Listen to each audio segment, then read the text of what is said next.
Okay, we are doing an Indiegogo campaign for the cover design and the audiobook of Static. Now, this is a book that I have been working on for over 10 years. It is everything that I've ever wanted to do as a writer.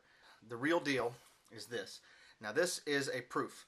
That monkey I painted. It's not great. It's kind of cute. It doesn't really fit.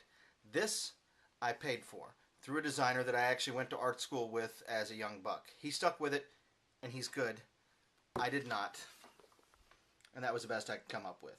This is a proof just because I wanted to see what he had done in print and feel it. And when I got the copy, I was in love.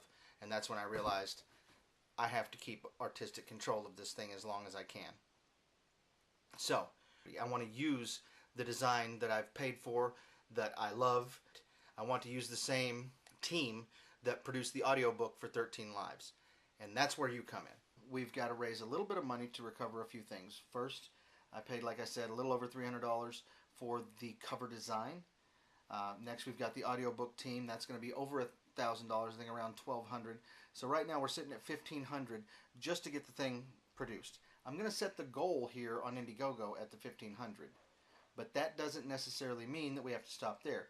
If we exceed the campaign, I'm going to use all that money for advertising, because Amazon giveaways or Goodreads contests, all these things that I can fund with the additional money will go a long way to helping it get it out there.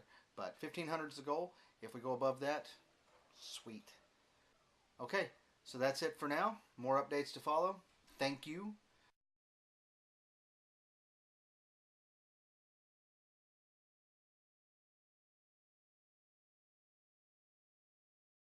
Nick, Ralph, Jolie, or Bananas? Jolie sat bolt upright. She pushed Peterwick's arm away from her and leapt from the platform on which they slept 20 feet above the community, their place as pack leaders. She landed without making a sound. The moon, at its brightest phase, illuminated her breasts and lined her legs and body in silver. Many of the male apes were pretending not to notice, but their mates would be sweaty and sore soon, thanks to her. She'd been awakened by a vision of the other. She'd seen him many times before on the memory pod, but hadn't felt his presence in ages. They'd been familiar ones. When she conquered him in their dreams, Jolie knew he shared the vision. She was told this might happen if he still lived. She secured her robe and pulled the tacky leather mask over her supple brown skin and shot into the darkened woods. In the nimble footfalls of a tiger, she bounded over and around sleeping apes and dying fires. Never breaking stride, she reached the fence line and bounded 10 feet in the air before grabbing onto the rope which dangled from the guard tower. Her ascension was effortless as she pulled herself up, hand over hand. She rocked her body, tensing her back muscles and pulling her heels back before tightening her abdomen into a tight crunch and swinging her legs forward and up. She used this momentum to vault her legs onto the platform above and then jerked back on the rope and snapped herself to standing as though she were weightless. Fecus, the ape who was manning the tower for this watch, stared at her, slack-jawed with a piece of poultry dangling from his raggedy teeth. He closed his mouth and swallowed hard. Jolie waited for him to acknowledge her. "Is everything all right?" he asked finally. "Have you been beyond the wall?" Fecus motioned to his mask. "Hey, I earned this the hard way, I did." This referred to the ape tradition of using the hide of one's victims to craft a respectable mask. Young apes wore cats, or old gloves, anything to hide their face. "Not this wall, you fool, the Great Divide. How far have you ventured yet?" "Nay, not that far by a long bit, but I've seen many sunrises out in the open wood. And I've been to the blowjob shack a dozen times or more." He winked one eye and did a little cheek click after he said that bit, and Jolie flicked her hand out fast as a toad tongue, wrapped his Adam's apple with rigid knuckles and sent Fecus into a coughing tizzy. Bits of the masticated bird meat flew from his nasty chompers and whizzed by her face. Fecus continued to cough and folded in half at the waist, placing his palms on his knees to keep from falling over. Jolie reached to his scruffy hair and gripped a firm handful, then pulled his face up near hers. His lips were drawn back into a painful grimace. He was wheezing through his putrid teeth. "Mind your fucking manners, eh?" Sorry, Mum. Forgot my place is all. She loosened her grip, and he slowly returned to his normal posture, which was poor. You're being sent on assignment. There's someone coming, looking for me. He's far but unrelenting. He'll reach this camp by the next bright moon if we don't stop him. If you don't stop him. Why me?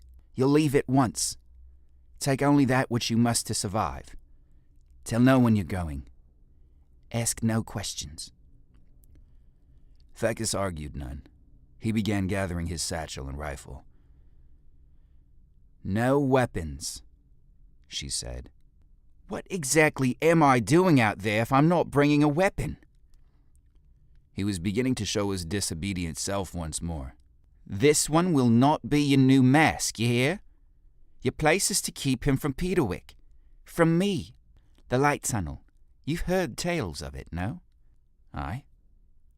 You've seen it? Peterwick told all the deep patrols never to go looking for it, and never go inside. Threatened to rip out the spines of anyone who did, he said. So of course you all know where it is then, she said.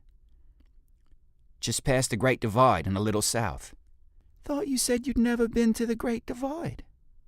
Fecus covered his Adam's apple and spoke in a low voice. That was before I understood the question, Mum. So you've been there even after Peterwick warned you? Well, how else would we know to avoid it, Mum? She flashed a smile to him for this candid response. Because you've shown me some spine, I'll let you keep it. So, the Tunnel of Lights is a week's travel toward the sea, and one day toward the setting sun.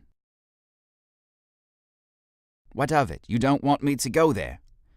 Aye, I do, actually. Fucking bananas, Jolie. Truly.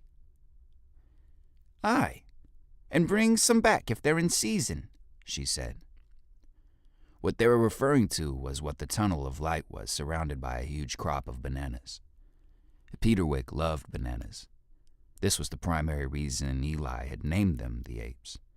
This was in no way derogatory, as they had adopted the name themselves after hearing it, though Peterwick considered himself more of a monkey, truth be told. Any other weapons in your bag? She asked. Just a knife. Suppose I ought to keep that, yeah? He said, neglecting to tell her about the compact handheld explosive he'd been lugging around for months while contemplating the murder of her husband, Peterwick the Great.